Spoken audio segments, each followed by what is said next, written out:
there be some fine-tuning or some tweaks in the values? And so far, they're pretty consistent. We're making a couple of little suggested changes. Okay, the leadership team was not chosen randomly out of a garbage can. The senior executives at that time sat down and said, who are the people in this company that are up and coming quickly, that we see great potential in? I guess maybe that may have been the first conversation about top talent in the leadership ranks. And so that team was put together based on who they were. None of them had any background in leadership development or leadership theory or any of that stuff. They were people who were doing a great job at AMD already, and a lot was expected of them in the future. So they came together, and Jim Duran, who many of you may know, was a member of that team. And as he says, they spent a whole lot of time talking about what exactly do we mean when we say the word leadership, because it's one of those words that everyone agrees, absolutely, can't be successful without it. But what is it? You and I may disagree about what that meaning is. They did the exercise on leaders who inspired us. They looked at themselves because they said, if the senior management of the company is saying that we're leaders, then what did we do to have them call us leaders? Then they had, I love this conversation, should we build leaders or buy them? It's a business decision you have to make, right? Should we take the people that we've got and increase our leadership skills, or should we go out and just hire people that are already known as leaders or could already test as leaders? Obviously, the answer is a little bit of both of those. They did a lot of global validation of the model. There was some concern in the executive development, leadership development area that we might be being too self-referential with what we had done. In other words, the 8 people on that team had sort of defined themselves in many ways as the leaders. So we wanted to make sure that that was an okay thing according to the bigger context, sort of what John has given you an update on today. At that time, we had a couple of folks working on their doctorates in leadership and executive development. They validated and expanded the model so that we could have instrumentation like we have for you to take tests on or people to give you 360 on. We launched it with a thing called Managers.Compass. How many of you have heard of Managers.Compass? Terrific. I can't tell you how many years ago it was. We used to ask that question. No one in the room had seen it, which was really discouraging to those of us who worked on developing it. There's a lot of great stuff there, and that was how we launched it. At that time, we pushed an icon out to every manager and above's desktop that had the little world icon. You could just click and go right to Managers.Compass. And then we started 360 feedback, and eventually we started these programs, these top talent programs, to develop the leadership at AMD. This is what it looks like on Managers.Compass, and it has 4 large areas. Sets direction, creates a positive and supportive environment, gets results, and builds for the future. Now, let me ask you this question. Imagine those folks sitting around the table saying, what is it about us that would make the senior executives pick us because they think we're leaders? Out of those 4 categories, what do you think the first thing that occurred to them as why they would be considered leaders? Out of those 4. Gets results. I think every table should get 100 points. I think they all got that one. Gets results, that's right. So the conversation that they had basically was, despite all the other stuff that you might need to be, if you don't get results, you don't get evaluated on the other stuff, right? But of course, it doesn't work as well when you tell it in that order. So we start with sets direction. A couple of thoughts about this. I have to refer to my notes now. We're going to be spending, each of these top talent workshops takes a deep dive into 1 or 2 areas of the leadership model. And this workshop takes a deep dive into setting direction and creating a positive and supportive environment. For the new managers workshop, people who have just been promoted into management, we focus more on the getting results part because we'd like for them to get the results and stick around to maybe someday come to this workshop where they can learn these other parts. We talk about all four, but the emphasis is on this one. I will tell you, and these things that you're seeing here, this is a high level of abstraction, and if you've looked at the model, you know it goes down through a couple of levels of getting closer and closer to behaviors. In this category, sets direction, in these first four things, this class as a whole had one area that was considered a consensus strength. That means you think you're good at it, and everybody who filled out your 360 thinks that you're good at it. Okay, that's a consensus strength. And that was maintain strong relationships with customers, which is a good thing given that our focus is customer-centric innovation. That was the highest strength in this area, highest consensus strength. On the other hand, your two consensus areas for improvement were also represented up here, from the conduct strategic planning for competitive advantage in that arena. Now, I think Dirk very well talked about how this strategic planning thing, we're getting better and better at it, but it hasn't been a core strength of AMD, so it's not a surprise, I don't think, that we don't come up very strong on that. Specifically, the two behaviors that came out as consensus areas for improvement were that this person ensures that AMD's three tenets of strategy are integrated into planning. And some of you may be saying, well, duh, I don't even know what the three tenets of strategy are. You will before the end of the next 5 or 6 days.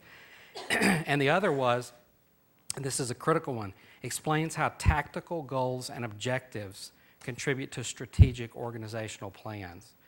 Clearly, that's an area, especially as we become better and better at strategic planning, that people at our level have to get better and better at translating that into what people who work for us need to do to make those strategies a reality. Okay, creates a positive and supportive environment. Here are the big areas. And on this page, we find the class's highest consensus strengths and highest consensus needs for improvement. Number 9, that treats people with dignity, empathy, respect, and courtesy. You were highest in that as a class. And specifically the item of the ability to work effectively in and with other cultures. Again, good news for us here over the next 6 days. Since we have so many cultures represented, that's a strength that you bring. I don't think this is a surprise either. On that same number 9, you also have your highest consensus need for improvement. And that's around dealing with problem employees in a firm and timely manner. I think that's sort of a universal thing, that we have good people, we like to work with good people, but when somebody is not pulling their share of the load, what your feedback said was you're not great at stepping in and handling that in a firm and certain manner. So we're going to talk about that a little bit too. Okay, the gets results category, these are the big areas. The reason I highlighted operates in a global environment was because that is that big change. It makes you look at this model and say, wow, this is a model that was created in 1994. It's really stood the test of time. Well, I don't want you to think that we were that brilliant in 1994. What's happened is we've just adjusted it a little bit.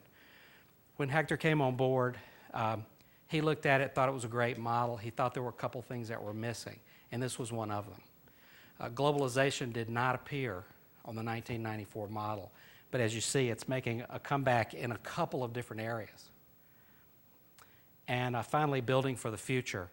The emphasis that we're going to place on this area is going to happen Sunday, in our session on Sunday, because we're going to spend an intensive amount of time looking at managing change and how to help employees cope with change and how to bring along difficult employees who might be resisting change. We'll deal with all of that in about a 6-hour session on Sunday. Okay, that's the model again. Just briefly what you need to do. Some suggestions.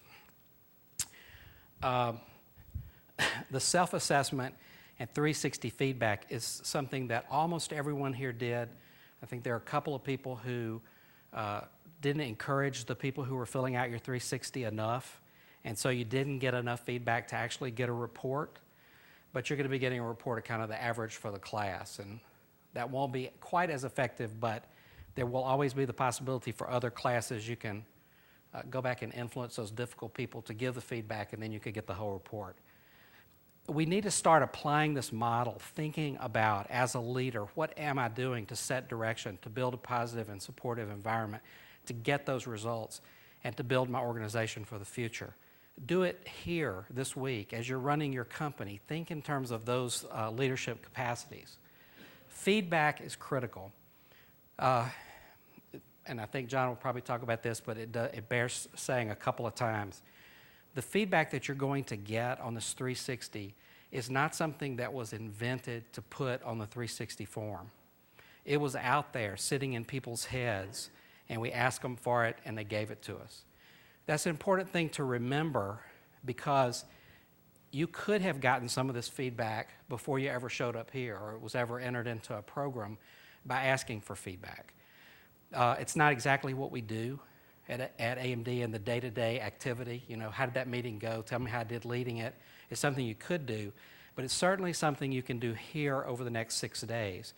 As we said, you're going to get to know these people very, very well. You're going to be working together. There's going to be lots of opportunities when you're learning from what happened in a session to just ask the question, especially if you try on some new leadership behavior. Like, let's say that you usually sort of sit back and you let everybody have their say and try to sort of summarize that, but you've always wanted to be the take charge, set the direction kind of person. Try it. The worst that could happen is the other 5 people at your table could say, don't go there. That wasn't very effective. Or better than that, they could say, you know what, you would be more effective if you tried this, or if you did this, or here's the impact you had on me. So we're not going to have a formal, let's sit down and give everybody feedback at the table session, but there are ample opportunities for you to do that here.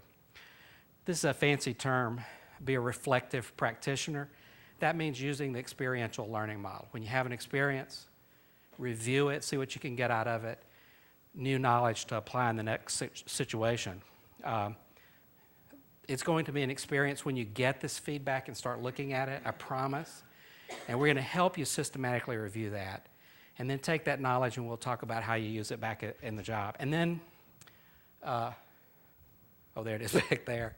This banner, Leaders, Developing Leaders. Those of you who are very familiar with marketing things probably immediately said that's not up to brand. But we had it printed before we started talking about a brand. But it's our theme as a leadership group that, as Hector said last night, this is a small sample of the people that were nominated for this program, and an even smaller sample of the total leadership in the company. And it is expected that you will leave here and help develop other leaders that are coming forward by sending them to PWCL, if that's appropriate, or just by acting as a role model or teaching them some of these things. So the next time I talk to you will be post-feedback. You'll be different. You'll be changed. You'll have information that you didn't have before you walked in the door. But to make sure that you can hear and get that information and make the most of it, John is going to come up and talk you through some of the emotional stuff you may experience. Thanks.